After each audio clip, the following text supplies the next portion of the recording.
Nimati Property Management. Contact 7667000800. ஏற்கனவே கோட்டையில் அமைந்துள்ள கட்சிகளுக்கு ஒவ்வொரு கட்சிகளுக்கும் எத்தனை இடம் என்று அறிவிக்கப்பட்டு விட்டது. இப்பொழுது அறிவிக்கப்பட்ட அதன்படி எந்தெந்த தொகுதி எங்கள் கூட்டணியில் இடம்பெறுகின்ற கட்சிகள் ஒதுக்கப்படும் என்ற அறிவிப்பை இப்பொழுது வெளியிடுகின்றேன். பாரதிய ஜனதா கட்சி, தேசிய ஜனநாயக கூட்டணியில் அங்கமைக்கின்ற பாரதிய ஜனதா கட்சி ஏற்கனவே 27 இடங்கள் வருகின்ற சட்டமன்ற பொதுத் தேர்தலில் போட்டியிடுவதற்கு ஒதுக்கப்பட்டுள்ளன.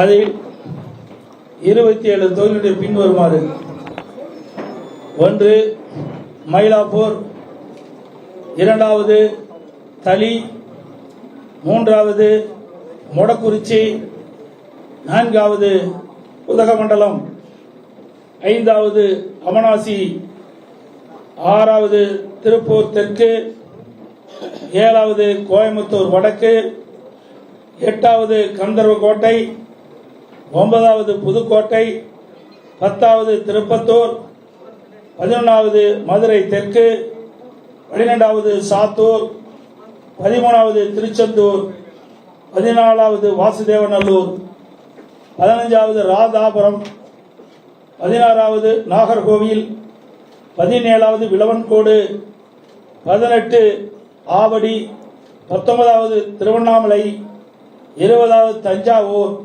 21வது திருவாரூர், 22வது அறந்தாங்கி, 23வது மானாமதுரை, 24வது ராமநாதபுரம், 25வது குளச்சல், 26வது பத்மநாதபுரம், 27வது ராசிபுரம் தனி. இந்த 27 சட்டமன்ற தொகுதியிலும் பாரதிய ஜனதா கட்சி போட்டியிடும். தேசிய ஜனநாயக கூட்டணியில் அங்கமைக்கின்ற பாட்டாளி மக்கள் கட்சிக்கு 18 இடங்கள் ஏற்கனவே அறிவிக்கப்பட்டுள்ளன. அந்த 18 இடங்களில் உள்ள சட்டமன்ற தொகுதியிலே எந்தெந்த தொகுதிகள் ஒதுக்கப்பட்ட விவரத்தை இப்பொழுது தெரிவிக்கின்றேன். 1 சேலம் மேற்கு, 2வது தர்மபுரி, 3வது பெண்ணாகரம், 4வது விக்கிரவாண்டி, 5வது சோளிங்கர், 6வது மயிலாடுதுறை, 7வது திருப்போரூர், 8வது உத்திரமேரூர், 9வது ஜெயங்கொண்டம், 10வது போலூர், 11வது செஞ்சி, 12வது விருதாச்சலம், 13வது ரிஷிவந்தியம், 14வது காட்டுமன்னார் கோயில், 15 கீழ்வேலூர், 16 பெரம்பூர், 17 சேலம் வடக்கு, 18 அம்பத்தூர். இந்த 18 சட்டமன்ற தொகுதிகள் பாட்டாளி மக்கள் கட்சி போட்டியிடும். அம்மா மக்கள் முன்னேற்ற கழக கட்சிக்கு ஏற்கனவே 11 சட்டமன்ற தொகுதிகள் அறிவிக்கப்பட்டுள்ளன. அந்த 11 சட்டமன்ற தொகுதியில் எந்தெந்த தொகுதிகள் அந்த கட்சிக்கு வழங்கப்படுகின்ற விவரத்தை தெரிவிக்கின்றேன். 1 பெரியகுளம், 2வது மன்னார்குடி, 3வது திருவையாறு, 4வது காரைக்குடி, 5வது திருப்பத்தூர் மாவட்டம், 6வது நாங்குநேரி, 7வது ஒட்டப்பிடாரம், 8வது திருச்சிராப்பள்ளி மேற்கு, 9வது சைதாப்பேட்டை, 10வது பூந்தமல்லி, 11வது மடத்துக்குளம். இந்த 11 சட்டமன்ற தொகுதியிலும் அம்மா மக்கள் முன்னேற்ற கழகம் போட்டியிடும். தமிழ் மாநில காங்கிரஸ் கட்சிக்கு 5 சட்டமன்ற தொகுதிகள் ஒதுக்கப்பட்டுள்ளன. அந்த தொகுதியினுடைய விவரங்கள்: 1 ஒட்டஞ்சத்திரம், 2 ஈரோடு மேற்கு, 3வது ராணிப்பேட்டை, 4வது கிள்ளியூர், 5வது கும்பகோணம். இந்த 5 சட்டமன்ற தொகுதியில் தமிழ் மாநில காங்கிரஸ் கட்சி போட்டியிடும். இந்திய ஜனநாயக கட்சி போட்டியிடுகின்ற விவரங்கள்: 1 பல்லாவரம், 2 குன்னம். 2 சட்டமன்ற தொகுதியிலும் இந்திய ஜனநாயக கட்சி போட்டியிடும். தமிழக மக்கள் முன்னேற்ற கழகத்திற்கு 1 இடம் ஒதுக்கப்பட்டிருந்தன. அதனுடைய விவரம்: விருதுநகர் மாவட்டம் ராஜபாளையம் சட்டமன்ற தொகுதி ஒதுக்கப்பட்டிருந்தது. புரட்சி பாரத கட்சிக்கு 1 இடம் ஒதுக்கப்படுகின்றது. அதனுடைய விவரம்: திரு கீழ் வைத்தியான் குப்பம் அந்த கேவி குப்பம் தனி. அந்த தொகுதிக்கு இந்த தொகுதியை புரட்சி பாரத கட்சிக்கு ஒதுக்கப்பட்டுள்ளன. அனைத்து இந்திய அண்ணா திராவிட முன்னேற்ற கழக தலைமையில் அமைக்கப்பட்ட தேசிய ஜனநாயக கூட்டணியில் அங்கம் வைக்கின்ற கட்சியினுடைய தொகுதி பட்டியல் அறிவிக்கப்பட்டு விட்டது, நிறைவு ஆகிவிட்டது. எஞ்சிய தொகுதியில் அனைத்து இந்திய அண்ணா திராவிட முன்னேற்ற கழகம் போட்டியிடும். இது போக மீதி கழிச்சுக்கணும். நீ கணக்கு போட்டுக்க, நான் சொன்னேன்ல எத்தனை இடம் நீ கணக்கு மீதி எஞ்சிய தொகுதியில் அனைத்தும் அனைத்து இந்திய அண்ணா திராவிட முன்னேற்ற கழகம் போட்டியிடும். விரைவில் எங்களுடைய போட்டியிடும் தொகுதிகள் அறிவிக்கப்படும்.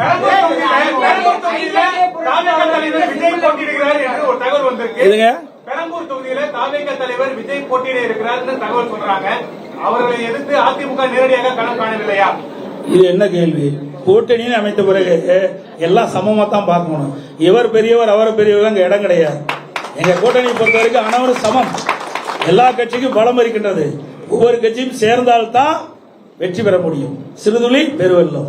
ஆகவே இந்த கட்சி சின்னது அந்த கட்சி சின்னதெல்லாம் இங்க இடமே கிடையாது. இங்கே எங்க கூட்டணியில் அங்க வைக்கின்ற கட்சிகள்லாம் ஒரே விவரம் தான் பார்க்கிறோம். எங்க கட்சி அத்தனை பேரும் ஒரு முகமாகத்தான் பார்க்கிறோம். அதனால அனைத்து கட்சி எங்க 234 தொகுதிகளும் எங்களுடைய கூட்டணி கட்சியுடைய வேட்பாளர்கள் வெற்றி பெறுவார்கள். அதிமுக ஆட்சி.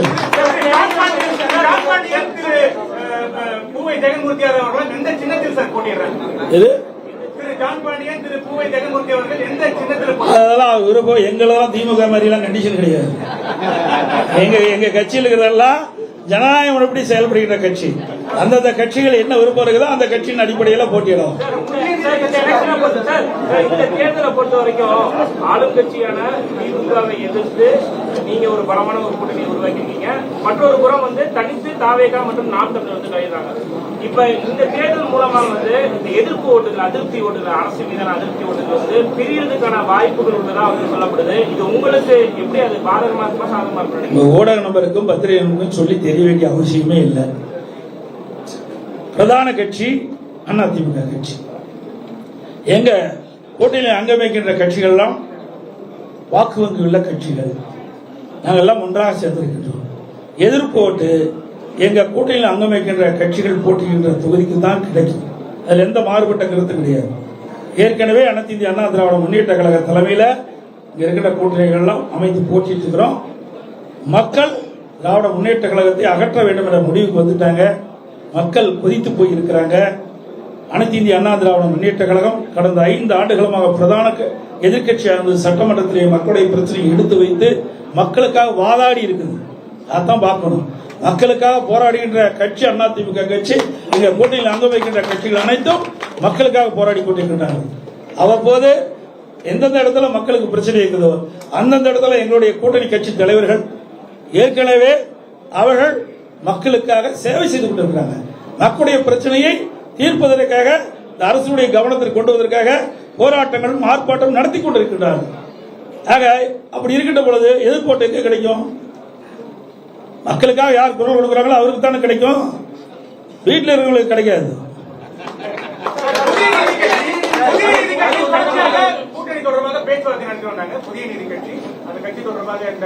அதாவது அறிவிப்பு இல்லையெல்லாம் இருக்காதுங்க. எங்களுக்குள்ள பல இது இருக்குது. எங்களுக்குள்ள பேச்சுவார்த்தை இருக்குது. சில கட்சிகள் இருப்பாங்க, சில கட்சிகள் வைக்க மாட்டாங்க. போனதை கூட புதிய கட்சி எங்களோட இருந்து பணியாற்றினாங்க. அதனால நீங்க இந்த கட்சியில சீட்டு இல்ல அந்த சீட்டு கட்சியெல்லாம் நினைக்காதீங்க. எங்க கூட்டில் அங்கம் வைக்கின்ற கட்சிகள் அனைத்துமே ஒருமித்த கருத்தோடு இருக்கின்ற கட்சிகள். கரூர் மாவட்டத்தில் 283 இடங்களுக்கு மேல தற்காலிக குட்டைகள் அமைத்து வாக்காளர்கள் அடைச்சு வச்சு சாப்பாடு, அவங்களுக்கு பிரியாணி, சரக்கு, காசு எல்லாம் கொடுக்கறதா இன்னைக்கு புகார் கொடுத்திருக்காங்க. ஏற்கனவே கடந்த தேர்தல் இதே மாதிரி அட்டுழியம் பண்ணிருக்காங்க. கொளத்தூர் அண்ணா நகர் சட்டமன்ற தொகுதியில வாக்காளருடைய கைபேசி எண்ணை வாங்கி கூகுள் பே மூலமா பணம் அனுப்புறதா சொல்றாங்க. இதையெல்லாம் தயவு செய்து பத்திரிகையில போடுங்க, ஊடகத்துல போடுங்க, மக்களுக்கு தெரியட்டும். இதையெல்லாம் கொண்டு போய் சேர்க்கக்கூடிய பொறுப்பு ஊடகத்துக்கும் பத்திரிகை தான். நாங்க தேர்தல் ஆணையத்துக்கு தான் கொடுப்போம். ஆனா பத்திரிகை என்பது, ஊடகம் என்பது மிகப்பெரிய ஆயுதம். இதை நீங்க பயன்படுத்தி நாட்டில் நிலவுகின்ற பிரச்சனையை நீங்க சொன்ன மாதிரி இன்னைக்கு கரூர்ல பூரா கொட்டகை போட்டு வச்சிருக்காங்க. ஆடு மாடு அடைக்கிற மாதிரி மக்களை அடைக்கின்ற ஒரே கட்சி திமுக கட்சி. பண பலத்தை வச்சு மக்களை விலைக்கு வாங்கலாம்னு நினைக்கிறாங்க. அது ஒருபோதும் நடக்காது. இவருடைய 5 ஆண்டு கால ஆட்சியை மக்கள் பார்த்துட்டாங்க. ஆக இன்றைக்கு மக்கள் இந்த ஆட்சியை தூக்கி எறிய தயாராகிவிட்டார்கள். எந்த கொட்டகை போட்டாலும் மக்கள் மக்களுடைய மனதை மாற்ற முடியாது. அதனால ஊடக நபர்கள், பத்திரிகை நபர்கள் அருள் கூர்ந்து வேண்டி கேட்டுக்கொள்வது, இந்த கொட்டையெல்லாம் காட்டுங்க. எங்கிட்ட தான் கேள்வி கேட்கறீங்க. இந்த கொட்டையை காட்டுங்க, தயவு செய்து காட்டுங்க. தேர்தல் ஆணையத்துக்கு போகட்டும். நாங்க ஏற்கனவே எங்களுடைய மாவட்ட செயலர் திரு விஜயபாஸ்கர் அவர்கள் மாவட்ட ஆட்சித்தலைவர்கிட்ட கொடுத்திருக்காரு, காவல்துறையிட்ட கொடுத்திருக்காரு. அவர்களாம் என்னங்கிறாங்க, தனியார் இடத்துல போட்டிருக்காங்க, அங்கெல்லாம் ஆடு மாடு அடிக்கிறாங்க. ஆடு மாடுனா மக்கள் தான் ஆடு மாடா நினைக்கிறாங்க.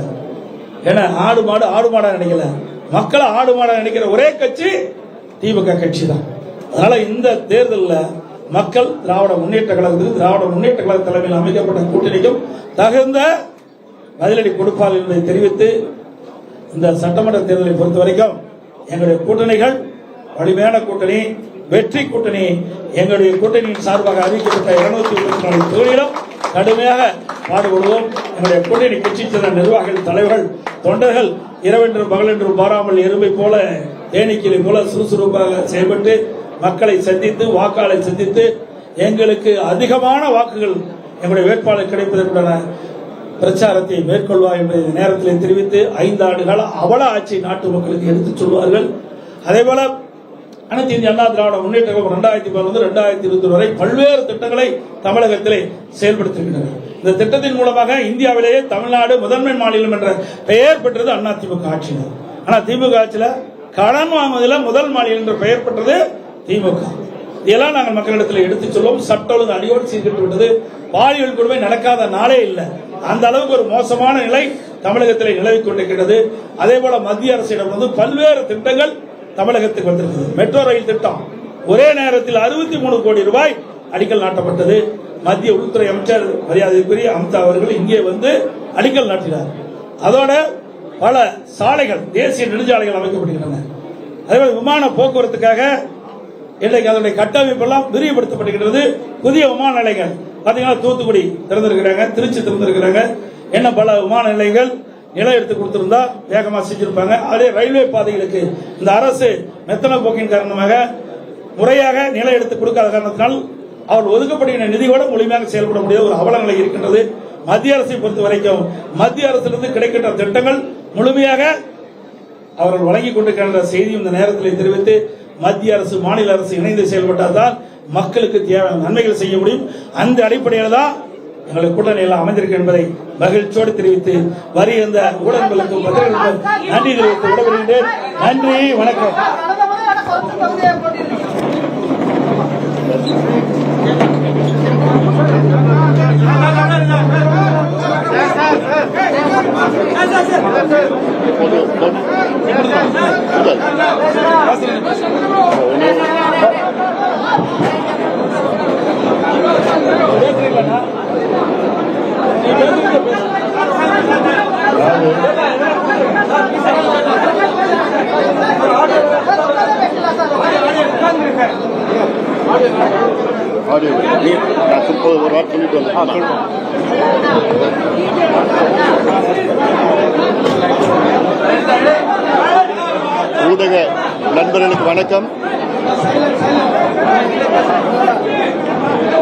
ஊடக நண்பர்களுக்கு வணக்கம்.